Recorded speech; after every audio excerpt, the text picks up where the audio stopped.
Michael Marley, BoxingConfidential.com, here with one of the great promoters of all time, Bob Arum. Bob, let me lead off with your impression of both Castillo in the first fight and then Ricky Hatton.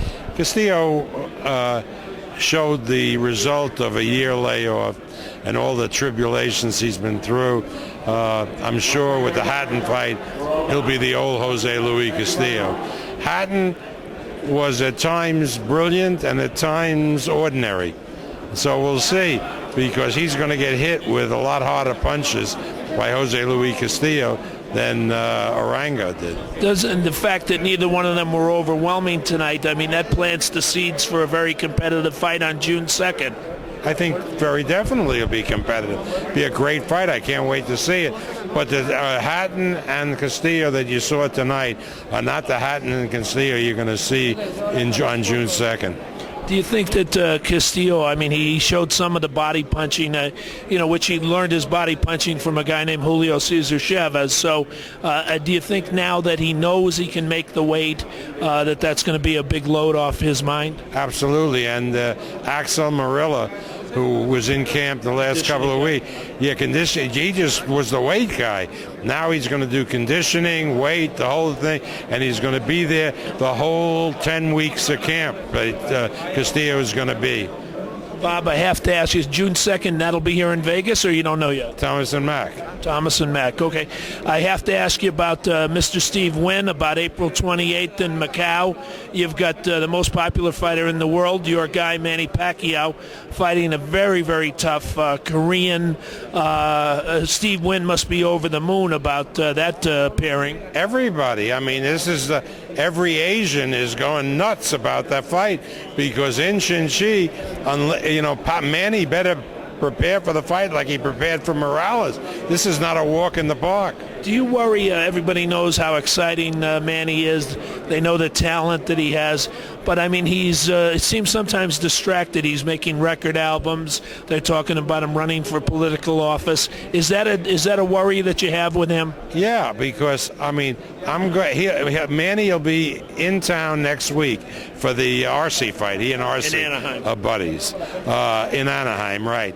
And I'm going to tell him that even though the fight is not going to be in the United States, that he's got to come and devote time to training with Freddie Roach in the United States, because he can't train in the Philippines. Bob, you started years ago, the first fight you ever attended, George Chuvalo. I was there in Toronto. You attended it, but you were also the promoter. The landing Manny Pacquiao has to be one of your all-time career achievements. Yeah, I mean, Manny Pacquiao is a great, great fighter. I mean, it's wonderful when you have a fighter like Manny. The whole country's behind him. Every Filipino is behind him. It's like Ricky with the Brits. Even more so, really. Like Chavez was with Mexico before, yeah, right? Right. I mean, although nobody asked Chavez to run for political office. Let me ask you about your little guy, because I think he's got a great personality. I think I see he's speaking a lot more English, and I think he can really be a breakout star. He's got so much talent. Jorge Arce. I agree with you. Arce is just electric. I mean, he is really something special. A lot of people don't know, Bob. He's been on television specials in Mexico, on their Big Brother program, and he just seems to have a natural, charismatic personality. Charismatic. He's a real promoter. Where do you see the entrance that he makes at the Honda, whatever it's called, the old Anaheim Pond? It's going to be the most spectacular entrance of any fighter in the history of the sport. Bob, you've been around so many years, on top of the game.